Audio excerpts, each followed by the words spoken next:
कि हम समझ ही नहीं पा रहे आचार्य महाराज ने क्या कहा। अरे आचार्य श्री ने तुम सबकी दीक्षा का भाव बनाया है, बोलो देवीनाथ भगवान की जय बोलो। हमने कहा अच्छा। हम लोग तब समझ पाए कि आचार्य महाराज दीक्षा का भाव 21 अगस्त को बना लिया। ये पहली घटना थी जब आचार्य महाराज ने इतनी जल्दी कोई संकेत दिया, नहीं तो आचार्य महाराज अंतिम तक कोई संकेत नहीं मिलता, अंत तक उनका संकेत मिलना बहुत दुर्लभ। तब 21 अगस्त को आज का वो दिन था। ठीक आप लोग देखेंगे जब शाम को सीढ़ी दिखाएंगे आपको तो देखेंगे ठीक रात्रि में, मध्य रात्रि में सभी ब्रह्मचारी लोग ने केसलोच किए।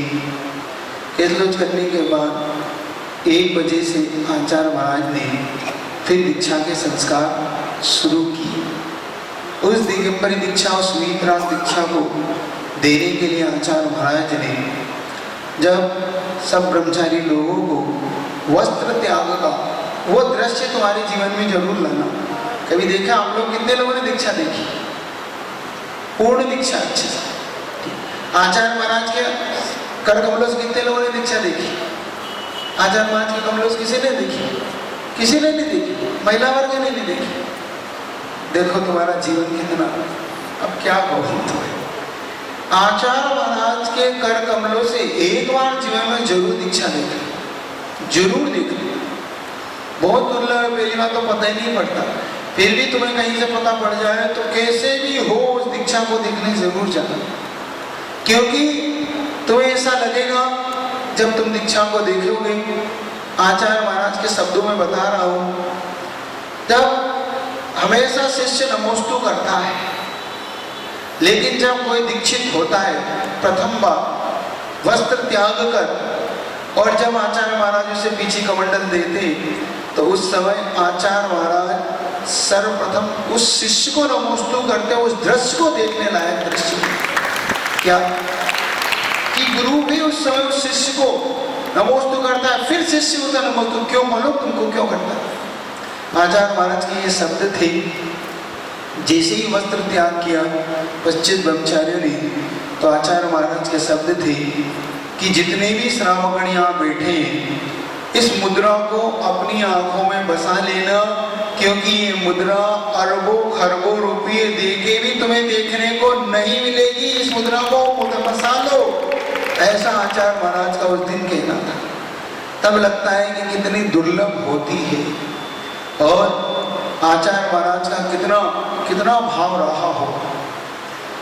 आचार्य महाराज जब उस समय दीक्षा देते हैं और दीक्षा देते समय उस शिष्य का जो भाव होता है, उस समय जो विशुद्धि होती है, वो विशुद्धि शायद फिर जीवन काल में कब होती होगी मुझे नहीं पता, लेकिन वो विशुद्धि बार बार नहीं आती जीवन में। इसलिए कह रहा हूँ एक बार इस दुर्लभ दीक्षा को जरूर आप देखना। आचार्य महाराज का बहुत बड़ा ऋण है, बहुत बड़ा ये उपकार है। आप लोग सही बताओ, आपने कितना उनको जाना, कितना समझा मुझे नहीं पता, लेकिन एक बात आप तय मान लेना अपने जीवन में कि उनके चरणों का दर्शन एक बार जरूर कर लेना। जिन्होंने नहीं किया, क्योंकि जब महाराज आपसे बार बार पूछते हैं आप लोग दर्शन किया कि नहीं किया, किया कि नहीं किया, तो वो लोग कहते हैं हमने नहीं किया, हमने नहीं किया। एक बार उनके दर्शन जरूर कर लेना, तुम्हारा जीवन वहीं से बदलेगा। क्योंकि अगर तुमने नहीं किया तो इतिहास तुम्हें एक बार फिर दोषी ठहराएगा। इतिहास को तुम जवाब नहीं दे पाओगे, क्योंकि तुम्हारे आने वाले पीढ़ियों ने अगर पूछ लिया कि इस युग के भगवान के तुमने दर्शन किए थे कि नहीं किए थे, तो सही बता रहा हूँ तुम्हारे आंखों से आंसू बहेंगे उस दिन। क्या बहेंगे? आंसू बहेंगे। क्योंकि वो क्या व्यक्तित्व है, क्या व्यक्तित्व है मालूम तुमको? एक बार एक व्यक्ति आचार्य महाराज के निकट, बहुत निकट, उम्र भी उसकी 30-35 साल की, जब एक जगह पे वो कहीं गए तो उन्होंने पूछा, एक बुजुर्ग ने, तुमने विद्यासागर जी महाराज के दर्शन किए? हाँ मैं तो बहुत बार किए, उनके चरणों को छुआ, तो तुमको मालूम बुजुर्ग 70 साल के बुजुर्ग ने क्या किया? उस 70 साल के बुजुर्ग ने उसका हाथ पकड़ के अपने सिर पे रख लिया खुद के, कि तुम धन्य हो, तुमने मैं दर्शन नहीं कर पाए, तुमने उनके दर्शन किए, मैं तुम्हारे दर्शन कर लेता हूं। क्या ऐसा भी लोगों का भाव है उनके प्रति? आज ये दीक्षा नहीं है, समझ लो जीवन का परिवर्तन का दिन है। आप लोग इस दीक्षा को बिल्कुल ऐसे मत लेना जैसे तुम लेते हो। गुरु महाराज के दिया हुआ एक एक शिष्य आपको मिलना बहुत दुर्लभ है। ये दिगंबरी दीक्षा मिलना बहुत कठिन है। पहले तो उसका भाव नहीं होता, स्वप्न में भी उसका भाव नहीं आता। अच्छा, कितने लोगों का सपना आया कि हम मुनि बन जाए? चलो मजाक में भी तुमने कभी कहा कि मैं मुनि बन जाऊंगा? मतलब तुम्हारे मुख से मजाक में भी नहीं निकलती है, इसलिए कह रहा हूं, समझना कितना दुर्लभ है। तुम्हारे मुख से मजाक में भी निकलती नहीं है कि मैं मुनि बनूंगा, फिर सपन तो बहुत दूर है। और ओरिजिनल में ऐसा भाव हो जाना बस समझना बहुत कठिन है। सब कुछ सरल है संसार में। क्या सब कुछ सरल है संसार में? ये दिगंबरी दीक्षा बहुत कठिन है। एक बार की मुझे प्रसंग याद है, 2007 में पूज्य गुरुवर के चरणों में हम लोग तिलवारा घाट में थे। उस समय बहुत प्रख्यात नाम था योग के कारण, और वो जबलपुर आए थे योग शिविर लगाने। तो उन्होंने कहा था कि मैं आचार्य विद्यासागर महाराज के दर्शन बहुत सालों से करना चाहता हूँ, लेकिन मुझे अब तक अवसर नहीं मिला, मैं एक बार मुझे दर्शन करा दूँ। उन्होंने कहा ठीक है, मिल जाएंगे, उन्हें बुला लो, क्योंकि उनका समय उस समय बहुत चर्म पे था उनका। तो उन्होंने आचार्य महाराज के दर्शन करने के लिए निवेदन करा, लेकिन उन्होंने भाव रखा कि मेरा भाव है कि पूरा संघ जब हो तब हमें दर्शन करने का भाव है। तो ये पूछ लो कि पूरा संघ कब होता है? तो आचार्य श्री अपने संघ को किसी व्यक्ति विशेष के लिए कभी नहीं बुलाते। तो उन्होंने कहा, आचार्य महाराज ने कहा, देखो मैं किसी व्यक्ति विशेष के लिए तो संघ को नहीं बुलाता, लेकिन वो उस समय आ जाए जब संघ मौजूद हो तो उन्हें दर्शन भी हो जाए। तो उस समय 3 ही समय होते हैं हमारे, भक्ति कर लो, स्वाध्याय कर लो, या शाम की भक्ति करो। तो सुबह की भक्ति में वो आए, बाबा रामदेव समय आए। आचार्य महाराज के दर्शन तो तुम क्या करोगे, जेनियों के दर्शन देख के मुझे बड़ा आश्चर्य होता है। और ये उस समय जो विष्णु दर्शन का गुरु हो, फिर जब उनसे निवेदन किया कमेटी ने कि ये आपके लिए पाटा लगाया है, तो उन्होंने, मालूम तुमको क्या शब्द थे कि इनके सामने मैं पाटे पे बैठूं, मेरी ऐसी औकात नहीं है, इस पाटे को भी अलग कर दो, मैं नीचे इनके चरणों में बैठूंगा। सुन रहे, उनके चरणों में मैं बैठूंगा। तो उन्होंने उस समय नीचे चरणों में बैठ के पूरे संघ को अच्छे से नमोस्तु प्रणाम करके, उनकी भाषा में करके बहुत देर चर्चा की। और बहुत देर चर्चा करने के बाद उन्होंने अंत में जाते जाते जो बात कह के गए वो तुम सबके लिए बहुत काम की। उन्होंने आचार्य महाराज से एक निवेदन किया, आचार्य महाराज, आप लोग के शिष्य मंडली को मैंने देखा, आपको भी देखा, मेरा भाव है मैं बार बार आपके दर्शन करूं। अंत में एक बात आपसे कहना चाहता हूं गुरुवर, तुम्हें इसके बाद वीतराग दर्शन पर तुम्हारी आस्था दुगनी होना चाहिए। सुन रहे हो कि इस लाइन के बाद तुम अपनी वीतरागता पे तुम्हारा गौरव होना चाहिए, तुम्हारा अंदर से गर्व फूट जाना चाहिए कि कोई अन्य संत भी इसको कैसे देखता है। उन्होंने कहा, आचार्य महाराज, मैं भी हिमालय की तलेटी में रहा हूँ, मैंने भी वहाँ साधना की है, मैं भी एक समय भोजन कर सकता हूँ, मैं भी पैदल चल सकता हूँ, लेकिन आपसे एक बात यहाँ कह के जा रहा हूँ, संसार में मैं भी एक लंगोटी में रह सकता हूँ, लेकिन दिगंबर मैं भी नहीं रह सकता। ये रह सकता है तो वो जैन साधु ही दिगंबर रह सकता है, मैं नहीं रह सकता। तो एक अन्य दर्शन का साधु ये कह के जा रहा है कि इस दिगंबर दीक्षा को मैं भी नहीं ले सकता, एक लंगोटी में तो जिंदगी भर मैं भी रह सकता हूँ, एक समय भोजन मैं भी कर सकता हूँ, पैदल विहार मैं भी कर सकता, लेकिन इस वीतरागता को तो मैं भी नहीं पा सकता। यहीं से अब आपका भाव बदलना चाहिए कि वीतरागता कितनी दुर्लभ है। आपको जो कुल मिला, आपको जो वीतराग भगवान मिले, जो आपको वीतराग गुरु मिले, इसके बाद और कुछ नहीं हो सकता। इसलिए कह रहा हूं कि आचार्य महाराज अपने लिए सिर्फ गुरु नहीं है, अपने लिए मात्र गुरु नहीं है, वो चलते फिरते भगवान है। क्या है वो? चलते फिरते भगवान है। मात्र बस इतनी सी कमी है कि इस पंचम काल का ये दौर है। अगर वो चतुर्थ काल के होते तो अपने बीच में आज नहीं होते, वो तो साक्षात केवली के रूप में होते हो, वो अरिहंत के रूप में होते हमारे साथ।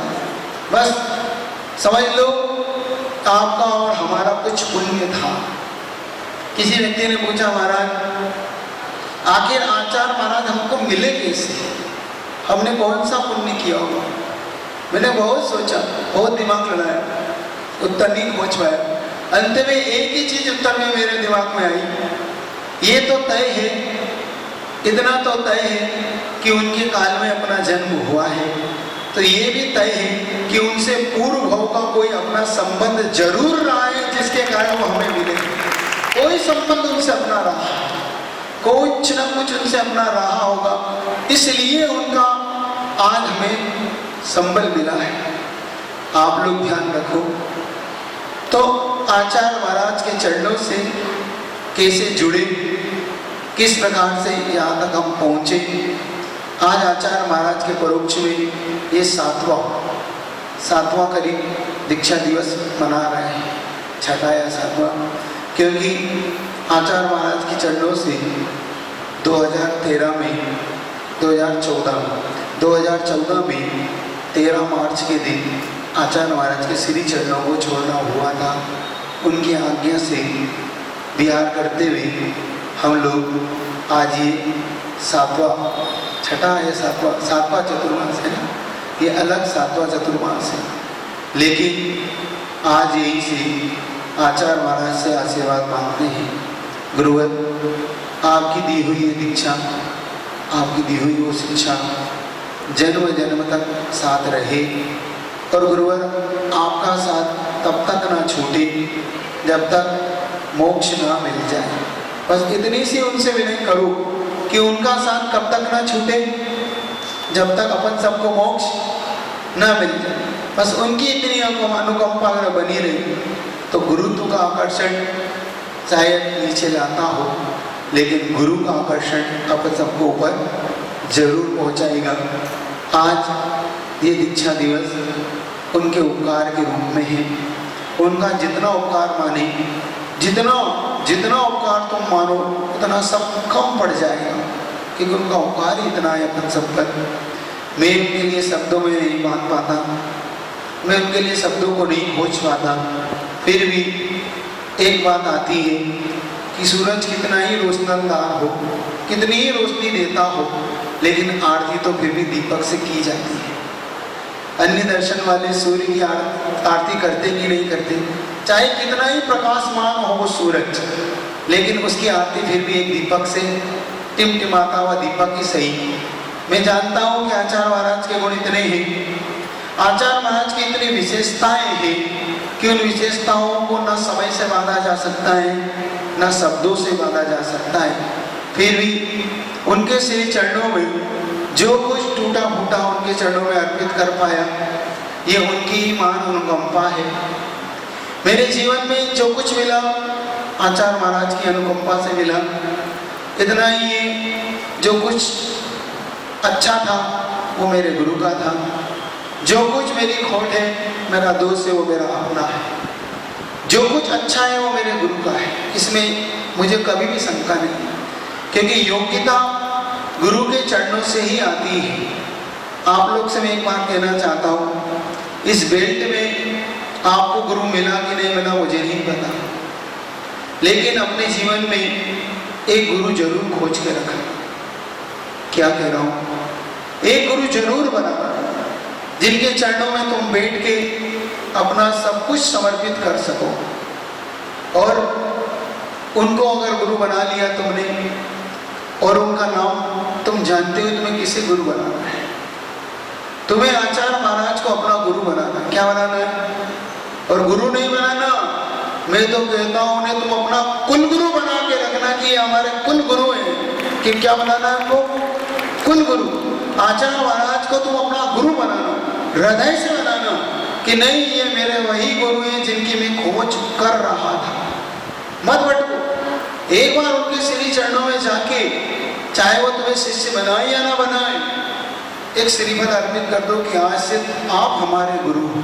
क्या क्या अर्पित करना है? आज से आप हमारे गुरु हो। एक बार उन्हें गुरु रूप में जरूर स्वीकार करना, क्योंकि मैं नहीं जानता तुम्हारे जीवन में कितने गुरु आए, कितने गुरु चले गए और कितने गुरु आएंगे। मैं उसके बारे में कुछ आपसे छेड़छाड़ नहीं करना चाहता, लेकिन एक परम गुरु के रूप में तुम अपना गुरु जरूर बना लेना। तुम्हारा जीवन वहीं से बदलेगा। और इसका मैं खुद गारंटी लेता हूँ, मैं गारंटी दे रहा हूँ तुम्हें इस बात की, उनका शिष्य होने के नाते कह रहा हूँ कि अगर तुमने अंदर से उन्हें अपना गुरु बना लिया तो तुम्हें वो जानते भी नहीं हो, पहचानते भी नहीं हो, मैं बता रहा हूँ, फिर भी उनका आशीर्वाद तुम्हारे लिए जरूर मिलेगा। लेकिन तय है कि तुम्हें अपने अपना गुरु जरूर स्वीकार करना पड़ेगा। मैं नहीं कह रहा हूँ तुम्हें किसी गुरु को छेड़छाड़ने के लिए कह रहा हूँ, क्योंकि इधर हर व्यक्ति कहीं ना कहीं अपने अपने हिसाब से जुड़ा हुआ है, मैं उसमें छेड़छाड़ नहीं करना चाहता। लेकिन एक गुरु जरूर बनाना, इसलिए कह रहा हूँ अपने जीवन का वो गुरु बना सको। आज आचार्य महाराज के श्री चरणों में जो कुछ है उनके चरणों से है, आप लोग भी उनके चरणों से एक बार जुड़े, उनके चरणों में एक बार जरूर दर्शन करना। जिन्हें नहीं किया हो वो जरूर एक बार सारे काम छोड़ के, संसार के सारे घूमने फिरने के काम छोड़ के, सुन रहे कि नहीं युवा लोग, तुम लोगों ने किया आचार्य महाराज के दर्शन? नहीं की। जिनने नहीं किए उनसे फिर कह रहा हूँ, क्योंकि अभी लॉकडाउन चल रहा है, शायद दर्शन ना भी हो, तो जिस दिन लॉकडाउन खुले सबसे पहले कोई काम करना तो क्या करना? आचार्य महाराज के दर्शन करने की भावना बना के जाना। अब तुम्हें वो भी माध्यम भी नहीं चाहिए, अब तो तुम्हें कोई वो भी नहीं चाहिए। तुम्हारे पास तो इतना बड़ा सर्टिफिकेट है कि नाम ही ले दोगे तो तुम्हें दर्शन हो जाएंगे। तुम्हारे पास सर्टिफिकेट आता है क्या? आचार्य महाराज इस जगह को नहीं भूलते जिस जगह पे शिष्यों का चातुर्मास करा। तुमने यही कह दिया कि महाराज आपने जो शिष्यों का चातुर्मास करा से हम वहां से आए, तो देखना उनकी मुख मुद्रा, उनकी मुख मुद्रा देखने लायक होती है। अच्छा सरदना से आए हो, बस समझ लेना वही हाथ खड़ा हो जाएगा। उनकी अनुकंपा तुम सब पे बरसे, हम सब पे भी बरसी। इसी भावना के साथ आचार्य महाराज का उपकार याद करते हुए, तरणिवेद्य सागर गुरु तारो मुझे ऋषि, करुणा करो कर से दो आशीष, यही प्रार्थना आपसे अनुनय से कर जोड़, पल पल पग पग पड़ो चलो गुरु चरण की ओर। बोले मेरे पास शब्द नहीं है, कह तो रहा। बोले पूज गुरु विद्यासागर जी महाराज की, श्री नेमिनाथ भगवान की, देवादिदेव हजाराठ सत्यशतारी पद्मपद भगवान की, गुरुनाम गुरु आचार्य भगवान श्री ज्ञान सागर जी महाराज की, संत श्रोमणी आचार्य गुरुवर श्री विद्यासागर जी महाराज की, पूज्य निर्यापक श्रमण श्री समय सागर जी महाराज की, पूज्य निर्यापक श्रमण श्री योग सागर जी महाराज की, पूज्य निर्यापक श्री सुधा सागर जी महाराज की,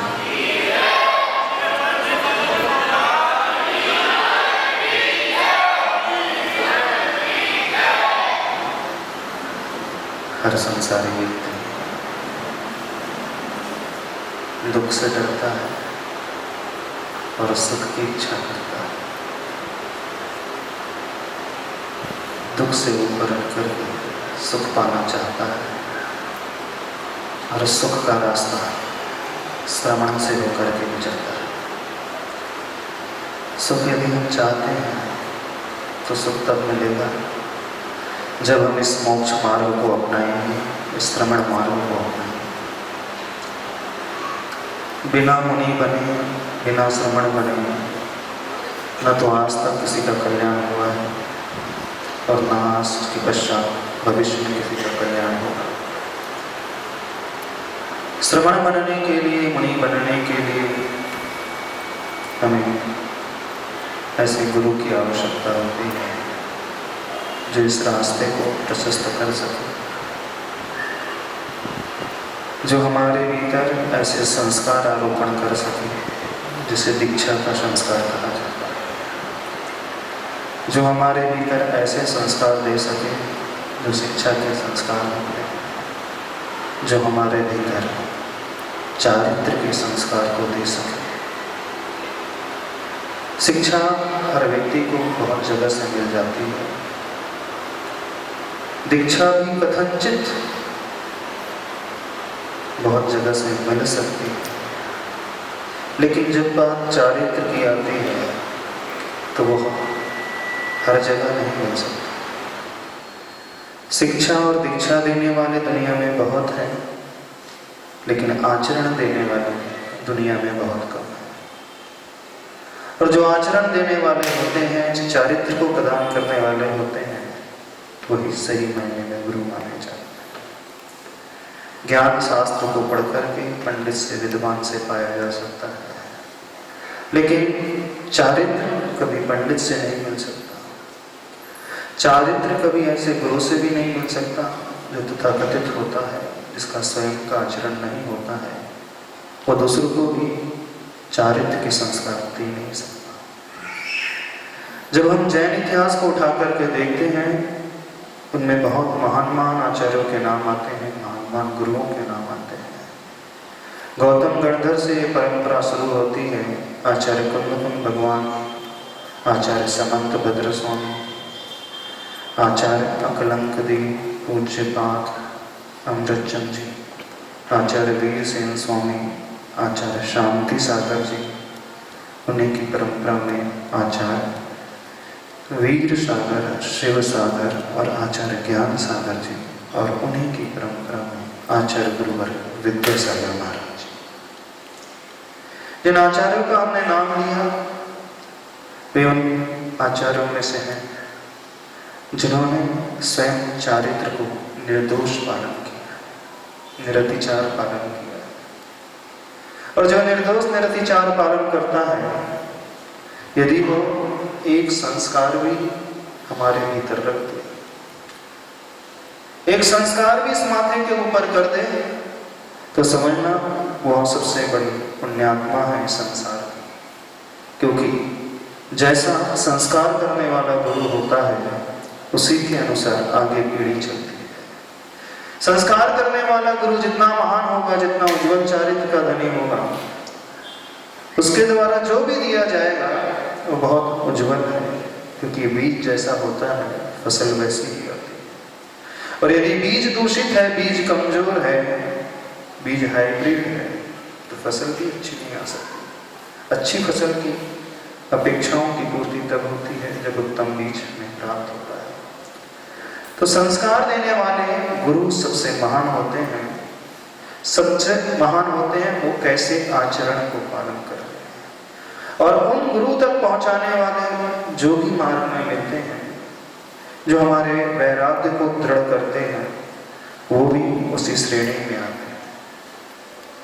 आचार्य भगवान की बात करें उससे पूर्व, चूंकि आज दीक्षा दिवस है, 2004 में दीक्षा हुई।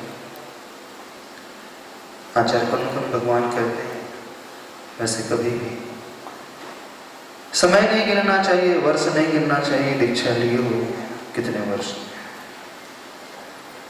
गिनना चाहिए, दिखना चाहिए। तो उन विचारों को देखें, उस विशुद्धि को देखें। जिस दिन विशुद्धि भीतर से पैदा हुई थी, उस समय क्या भाव थे और आज क्या हमारे भीतर भाव, उस समय क्या परिणाम था और आज वर्तमान में क्या परिणाम है। यदि परिणाम वैसा ही चल रहा है तो समझना ठीक है, लेकिन जब व्यक्ति की दृष्टि संख्या की ओर चले जाती है, वर्षों की ओर चले जाती है, तो वो कथनचित भटक सकता है। तो आचार्य भगवान कहते हैं दीक्षा दिवस को तो अवश्य याद रखना चाहिए, लेकिन दीक्षा कब हुई ये भूल जाओ, इसकी चिंता नहीं करो। एक बहुत अच्छी बात है, जब हम लोगों की दीक्षा हुई थी संघ में एक मुनि महाराज, वो बहुत अच्छी बात कहते थे। दीक्षा संघी की होती है, संघी पंचेंद्रिय जीव की होती है, यानी जो मन वाला होता है, लेकिन चारित्र का पालन असंगी बनकर के किए जाने वाला ही साधक सही साधक होता है।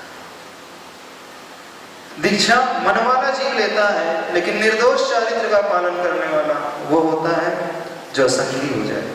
असंगी से अर्थात मन रहित नहीं हो जाए, यानी उसे पता ही नहीं चले कि मैं मन के लिए कर रहा हूं। बिल्कुल उस असंगी की भांति जिसके भीतर राग और द्वेष सारे परिणाम शांत हो जाए, सिर्फ चलता रहे। दीक्षा तो संगी बनकर के ली जाती है, पानी असंगी बनकर के जाती है। एक बात आचार्य भगवान ने कही थी, बहुत सुंदर बात है, वो बात हमेशा याद रहती है, क्योंकि गुरु के परोक्ष में रहते हुए अब उसी सहारे जीवन जिया जाता है जो शिक्षा उन्होंने दी है, जो ज्ञान उन्होंने दिया है।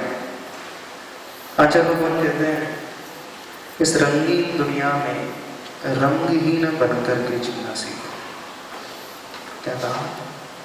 इस रंगीन दुनिया में रंगहीन बनकर के साधना करना सीख लो तो समझना साधना बहुत अच्छी होती है। और यदि इस रंगीन दुनिया में रहते हुए साधक भी उस रंगीनता की ओर चला गया तो वो भटक जाएगा।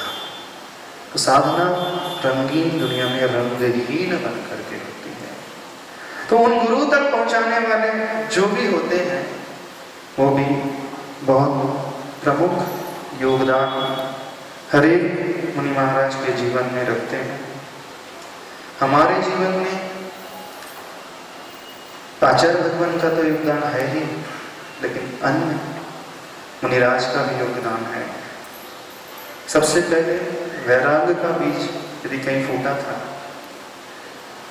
तो एक मुनिराज के संपर्क में आकर के, संघस्थ मुनि महाराज के संपर्क में आकर के, जब आचार्य भगवान का आगमन नागपुर में हुआ था, घटना 91 की है, आचार्य श्री और अन्य मुनि महाराज भी थे। उस समय मुनि श्री सुख सागर जी भी थे। उनसे जुड़ना हुआ क्योंकि उनके पास बहुत सारे युवा जाते थे। पहले मन में कोई भाव नहीं था, न तो हम मंदिर भी जाते थे कभी रोज नियम से, बिल्कुल कभी कभी चले गए तो चले गए, नहीं गए तो नहीं भी गए, जैसा होता है ना व्यक्ति युवावस्था में, जो मन में आया सो कर लिया, आया सो ठीक, नहीं आया सो ठीक। लेकिन सर्वप्रथम उनसे जुड़ना हुआ और जुड़ करके थोड़ा बहुत जो कुछ मिला, थोड़ा सा भाव जागा। लेकिन उसके पश्चात यदि किसी ने मार्ग प्रशस्त किया तो वे थे हमारे जीवन में निर्यापक मुनि श्री समय सागर मुनि महाराज, जिन्होंने हमें संबल दिया। क्योंकि आचार्य भगवान के पास जाने की हिम्मत होती नहीं, आचार्य भगवान से पूछने की हिम्मत भी होती नहीं, क्योंकि कुछ आता जाता तो है नहीं। पूछे क्या आखिर, जब इतना बड़े साधक हैं अपन जाकर के उनसे क्या पूछ लेंगे, डर भी लगता था। तो जो भी वैराग्य की दृढ़ता की जब भी बात आती थी, पूज्य निर्यापक मुनि श्री समय सागर महाराज जी का हमेशा मार्गदर्शन मिलता रहा। वे जैसा जैसा कहते गए उसी के अनुसार जीवन में आगे बढ़ते गए। जो जो उन्होंने कहा वैसे शुरुआत में कोई शास्त्र ज्ञान की आवश्यकता नहीं आती होती है, शास्त्र को पढ़ने की भी ज्यादा आवश्यकता नहीं होती है। शुरुआत में एक संबल की आवश्यकता होती है, एक मार्गदर्शक की आवश्यकता होती है। क्योंकि जब भी कोई व्यक्ति किसी भी नए क्षेत्र में बढ़ना प्रारंभ करता है उसके भीतर एक डर हो जाता है, क्या पता होगा कि नहीं, होता है कि कोई भी व्यक्ति जब नया नियम लेता है तो उसको डर पैदा हो जाता है, कहीं कहीं टूट ना जाए, कोई परिस्थिति ऐसी निर्मित ना हो जाए कि हमसे पालन ना हो। एक डर बहुत होता है, भीति होती है, क्योंकि जो माहौल होता है चारों तरफ का वो अलग प्रकार का माहौल होता है, संगति होती है वो अलग प्रकार की होती है, उठना बैठना होता है अलग प्रकार के लोगों के साथ होता है, कोई धार्मिक तो होता नहीं, सब अपनी उम्र के अनुसार सारे कार्य करने वाले होते हैं, और जैसी संगति होती है उसी के अनुसार व्यक्ति ढलने भी लग जाता है। एक सामान्य सी नीति है, जैसे आपका फ्रेंड सर्कल होगा, जैसे आपके दोस्त होंगे, आप ना भी करना पसंद करोगे तो आप धीरे धीरे करने लग जाते हैं। एक ने कोई कार्य करना शुरू किया तो सब देख शुरू कर देते हैं, खासकर यहाँ पे परंपरा ही है।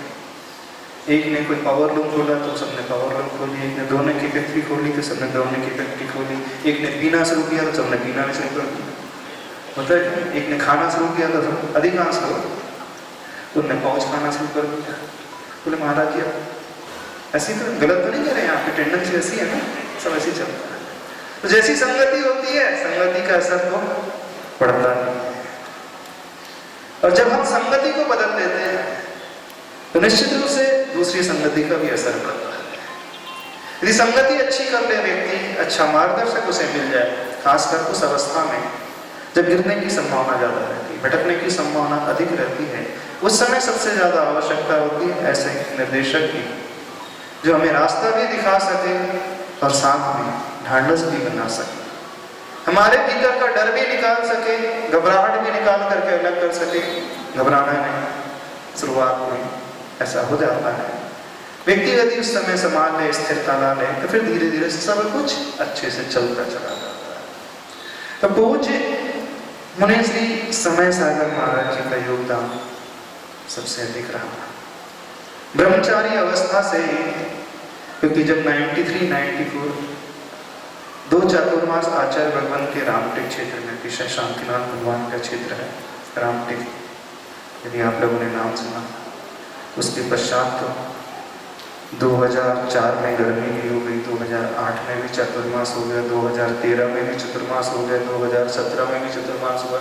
सबसे ज्यादा चातुर्मास यदि आचार्य भगवान के कहीं हुए तो अतिशय क्षेत्र रामटेक में हुए, 5 चतुर्मास हुए। इतने चतुर्मास कहीं नहीं, और गर्मी मिली सो अलग, सबसे ज्यादा सानिध्य मिला उस क्षेत्र को मिला। तो आचार्य भगवान का प्रथम चतुर्मास 93 में था, उससे पूर्व आचार्य भगवान का आगमन 91 में हुआ था, 1991। उस समय आचार्य भगवान कुछ दिनों के लिए रामटेक में रुके थे, शीत ऋतु का प्रवास था, फिर आचार्य भगवान का विहार हुआ।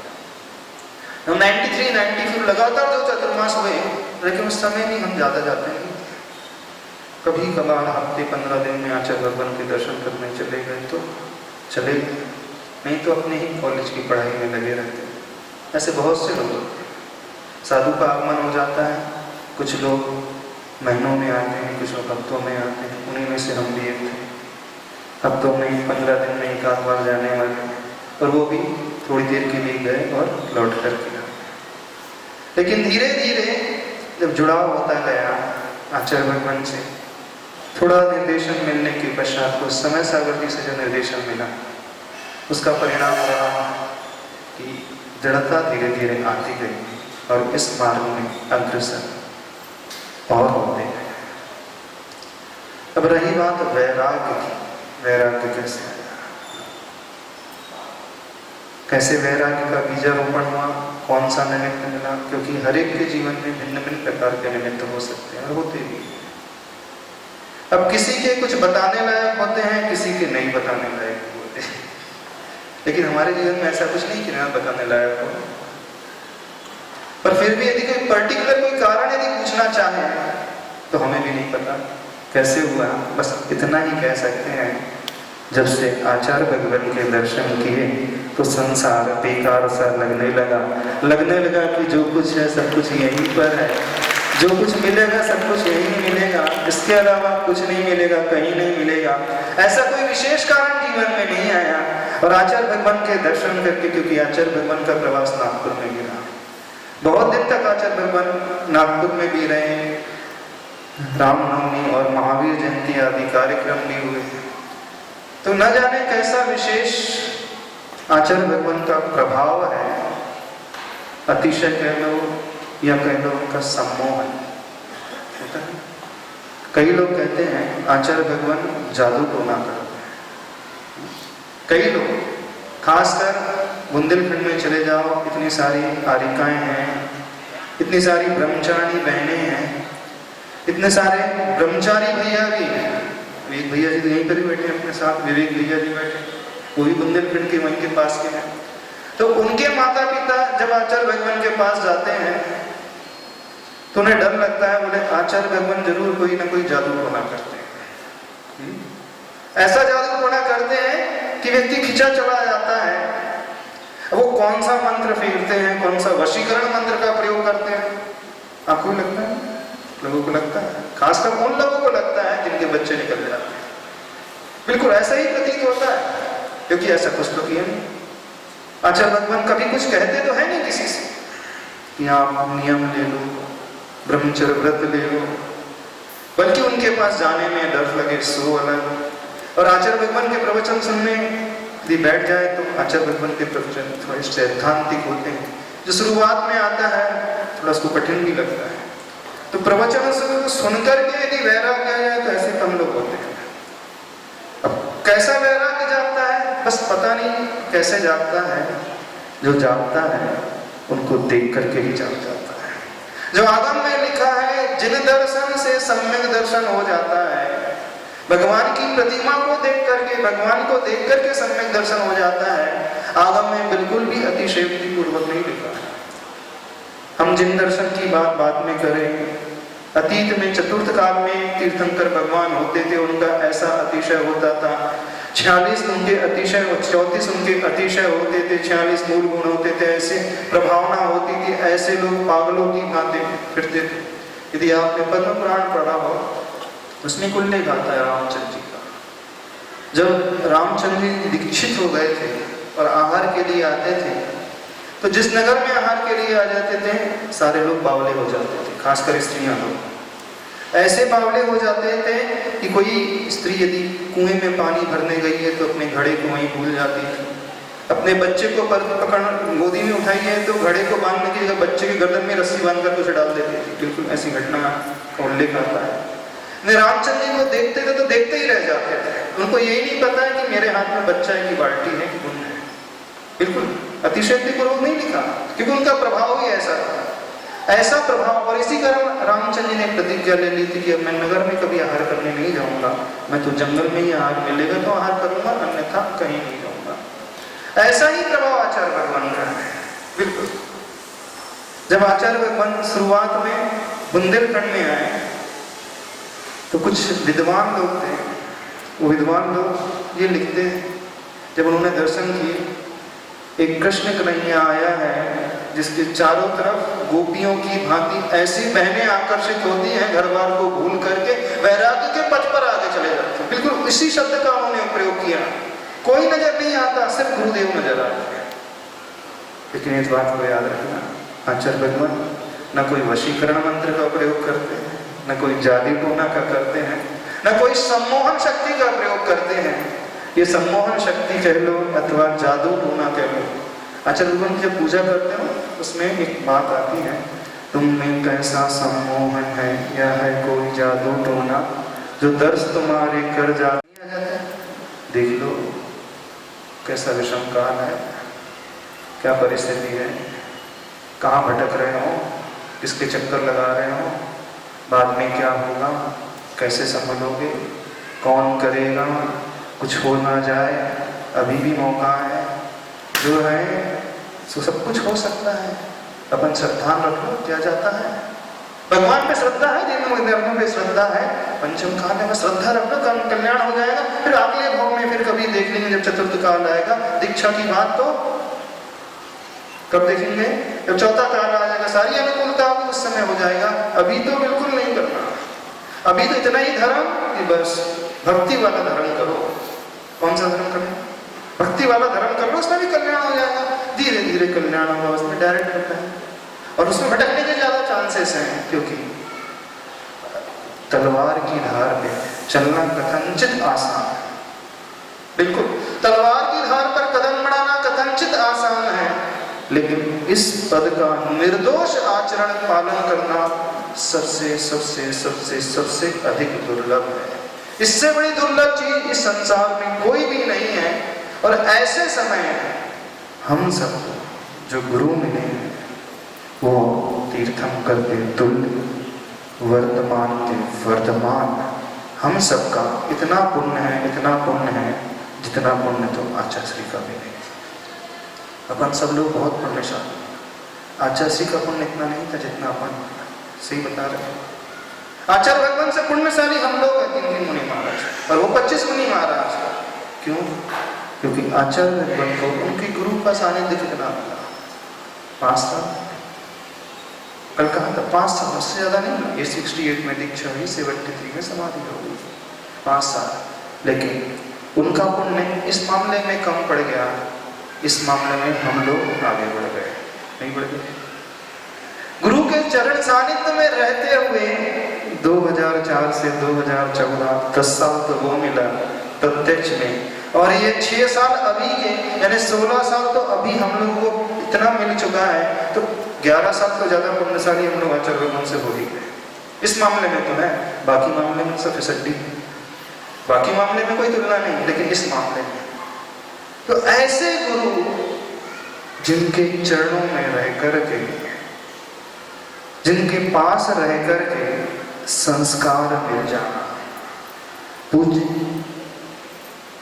योग सागर महाराज जी जब संघ में थे, महाराज जी का वात्सल्य भी मिला, कुछ निर्देशन भी मिलता था, और उसके अनुसार भी कुछ सीखने को मिला। और उसके पश्चात यदि कुछ सीखने को मिला तो पूज्य निर्यापक मुनि कुमार श्री सुधा सागर महाराज जी से सीखने को मिला।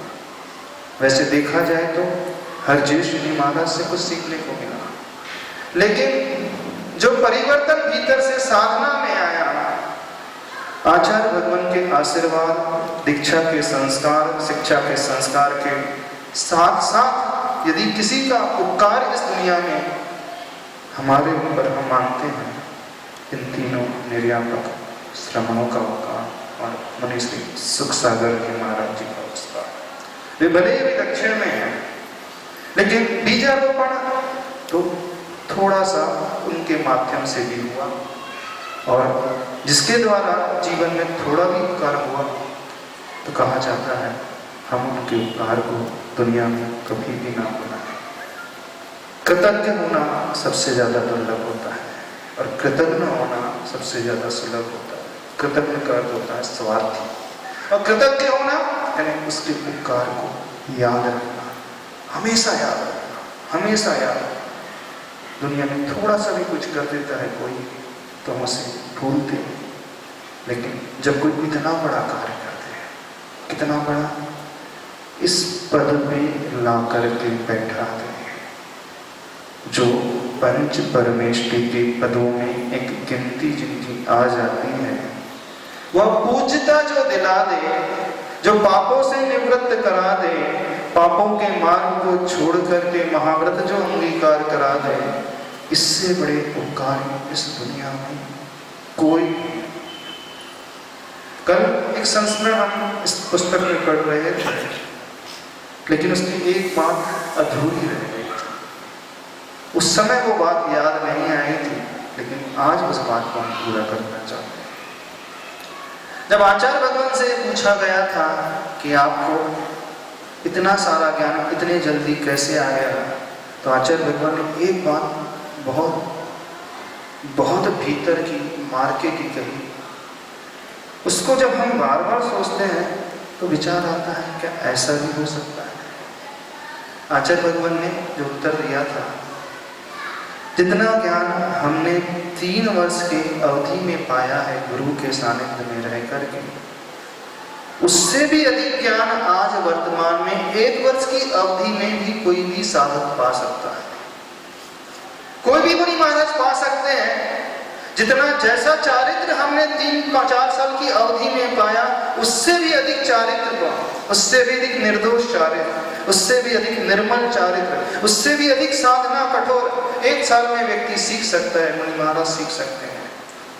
लेकिन जो आचार्य भगवान ने कहा शब्द, हो सकता है कई लोगों को लगे कि आचार्य भगवान ने ऐसा कैसे कह दिया। तो बहुत गहरा शब्द कहा कि गुरु और शिष्य के बीच में भगवान भी नहीं आना चाहिए। क्या कहा आचार्य भगवान? बहुत गहरी बात है। गुरु और शिष्य के बीच में अन्य किसी की बात नहीं कर रहे हैं, इसकी बात कर रहे हैं वो। ये थोड़ी दिल को ठेस पहुंचा सकती है लोगों के।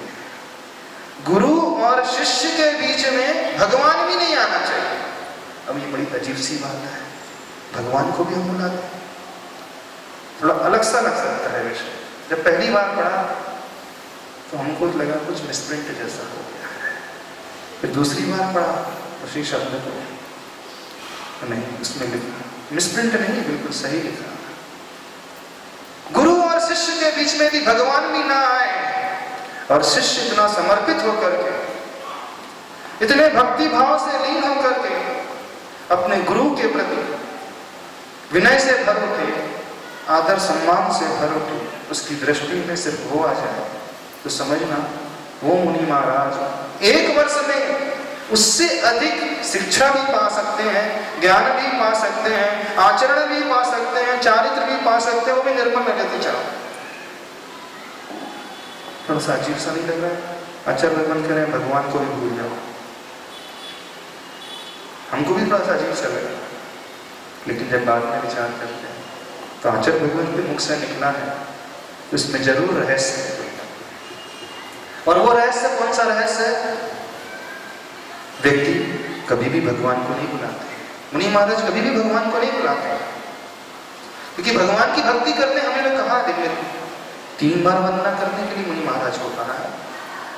जब स्तुति की बात आती है तो दिन में 1 बार नहीं, आचार्य भगवान 3 बार 24 तीर्थंकर भगवान की स्तुति करते हैं। 1 बार नहीं, 2 बार नहीं, 3 बार, 3 सामयिक की वेला में 24 स्वयंभू स्तोत्र का पाठ। बहुत बड़ा रहस्य है। यानी आचार्य भगवान ने जब दीक्षा ली उस समय आचार्य श्री ज्ञान सागर जी के पास रहते हुए सिर्फ उन्हें कुछ नजर आता था, सोते जागते उठते बैठते तो अपने गुरु महाराज नजर आते थे। कैसे मैं गुरु महाराज की चर्या के पालन में सहयोगी बन सकूं? उस वृद्धावस्था में जिनसे मुझे दीक्षा मिली है, जिनसे मुझे शिक्षा मिली है, जिनसे मुझे सब कुछ मिला है, सब कुछ उन्होंने जो पाया वो आज तक दुनिया में किसी ने नहीं पाया। और ये भी सत्य है, आचार्य भगवान तो सर्वप्रथम शिष्य है। और एक किंवदंती आती है कि वो आगामी काल में जो 24वीं आने वाली है, उसी 24वें तीर्थंकर पद के धारी बनने वाले हैं। ऐसे तार्किक आचार्य जो जाकर के वादी प्रवादी को पराजित कर देते थे, और उन्हीं तार्किक आचार्य की भक्ति का परिणाम था कि उस पाषाण में से चंद्रप्रभ भगवान की प्रतिमा प्रकट हुई थी। उन आचार्य समंत स्वामी को सबसे ज्यादा यदि कोई प्रिय शब्द था, यदि आप लोगों ने, वैसे तो कुछ पढ़ा होगा नहीं आचार्य समंत स्वामी जी का साहित्य, लेकिन रत्नकर्ण श्रवणाचार्य पढ़ा हो, अथवा स्वयंभू स्तोत्र पढ़ा हो, अथवा स्तुति विद्या, अथवा कीर्तन शासन, जितने भी साहित्य हैं उनके हर शास्त्रों में एक शब्द का सबसे अधिक प्रयोग होता है, और वह शब्द आता है विद्या। तो आचार्य ज्ञान सागर महाराज जी बिल्कुल वैसे ही हैं जैसे आचार्य कुंद भगवान, और आचार्य विद्यासागर जी बिल्कुल वैसे ही हैं जैसे उस समय के आचार्य समंत भद्र स्वामी। जो डंका उन्होंने उस समय बजाया वही डंका, बल्कि कथनचित यदि हम ये कह दे कि उनसे भी बड़ा धर्म की प्रभावना का डंका यदि किसी ने बजाया इस पंचम काल में, तो आचार्य विद्यासागर महाराज जी ने जो डंका बजाया है वो पूरे इतिहास में देखने नहीं मिलता। पूर्व इतिहास में सिर्फ एक कथन मिलता है, जब आचार्य भद्रभाव स्वामी जी का संग था, उनमें हजारों की संख्या में शिष्य मिलते थे। आचार्य कुंद भगवान के समय में कुछ सैकड़ों की संख्या में शिष्यों का वर्णन आता है, लेकिन उसके पश्चात इतने सारे शिष्यों का वर्णन कहीं पर भी देखने नहीं आया। सिर्फ प्रमुख आचार्यों का नाम आया, इससे ज्यादा शिष्यों की संख्या का वर्णन कहीं नहीं आया। तो पूरे इस 2500 के वर्ष में, इतिहास में, भगवान महावीर के निर्माण होने के पश्चात और आचार्य भद्रबाहु के दिवंगत समाधिस्थ होने के पश्चात लगभग 2000 का यदि इतिहास हम खोल करके देखें तो जितने बड़ी संख्या में मुनि दीक्षाएं, आर्यिकाएं दीक्षित, संघस्थ त्यागी, संघस्थ व्रती, महाव्रती, अणुव्रती यदि कहीं हुए हैं तो आचार्य भगवान के द्वारा हुए हैं। उन्हीं से ज्यादा दीक्षित हुए हैं, उन्हीं से शिक्षित हुए हैं। और इतना ही नहीं, आचार्य भगवान से जो दीक्षित मुनिराज है वे ही मुनिराज। तो इस भारत देश में जितने भी मुनिराज हमें दिखाई देते हैं ना, चाहे वो आचार्य हो चाहे मुनि हो, कहीं ना कहीं उनकी लिंक आचार्य गुरुवर विद्यासागर महाराज जी से अवश्य जुड़ी है। चाहे वो क्षुल्लक अवस्था हो, चाहे वो ईलक अवस्था हो, चाहे वो ब्रह्मचारी अवस्था हो, चाहे संकल्प लेना हो, पहली बार जाकर के दर्शन करना हो, तो कहीं ना कहीं आचार्य विद्यासागर महाराज जी उसमें अवश्य जुड़े हुए नजर आते हैं। इस वर्तमान के काल में सबसे बड़ा आश्चर्य यदि कहीं नजर आता है तो किसको देख करके नजर आता है? आचार्य श्री विद्यासागर महाराज जी को देख करके नजर आता है। वे आचार्य भगवान बिल्कुल वैसे ही आचार्य हैं जैसे लगभग 1800 वर्ष पूर्व आचार्य समंत भद्र स्वामी हुए हैं, जिन्हें विद्या बहुत प्रिय था। चाहे हम ज्ञान कह लें, चाहे हम विद्या कह लें, शब्द अलग अलग हैं लेकिन अर्थ दोनों के एक ही हैं। तो हम सब इतने सौभाग्यशाली, इतने पुण्यशाली, ऐसे दीक्षा गुरु, ऐसे विद्या गुरु, ऐसे चारित्र के गुरु, ऐसे 28 मूल गुण को देने वाले, 36 मूल गुण का पालन करने वाले, और जो उपाध्याय की भूमिका लगभग 50 वर्षों से निभाते हुए आ रहे हैं, यानी सब कुछ उनके भीतर समाहित है। आचार्य तो वो है ही, सारे संघ को भी शिक्षित भी कर रहे हैं, उपाध्याय भी हैं। और जब वो सामायिक में ध्यान में बैठते हैं तो उनसे बड़ा साधु दुनिया में कोई नजर नहीं आता। तो आचार्य, उपाध्याय, साधु वर्तमान में 3 पद के धारी, आगामी काल के क्या मान लें अपन? तीर्थंकर पद के धारी, और भविष्य में उसके पश्चात वो लोकांत में भी जाकर के विराजने वाले, सिद्धशिला में विराजने वाले, वो सिद्धों में जिनका नाम आएगा। ऐसे आचार्य परमेश्वरी विद्यासागर महाराज जी के द्वारा आज ही के दिन 1 नहीं 2 नहीं 25 उन बाल ब्रह्मचारियों को क्या मिला था? वैसे उनने आज के दिन बहुत कुछ छुड़वा दिया था हम लोगों का, हाँ, बहुत कुछ छुड़वा दिया था।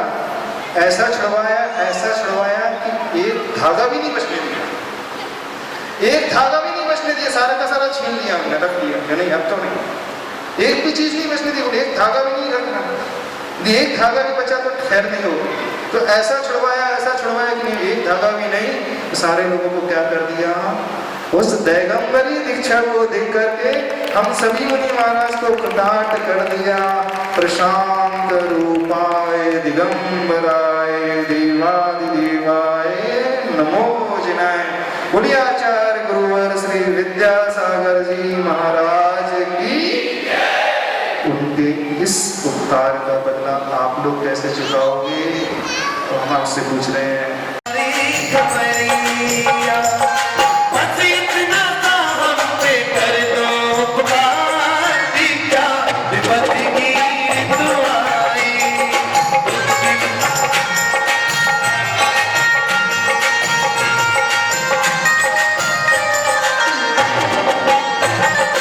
परम पूज्य परम उपकारी वीर सागर जी महाराज, विशाल हृदय के धनी परम पूज्य विशाल सागर जी महाराज, वात्सल्य की मूर्ति परम पूज्य धवल सागर जी महाराज, कौन सी मंगल भावना के साथ चढ़ा रहे हैं कि हे गुरुवर, आपका ऐसी आशीर्वाद मिले कि हम सब की भी मुनि दीक्षा हो, वाली का दीक्षा हो।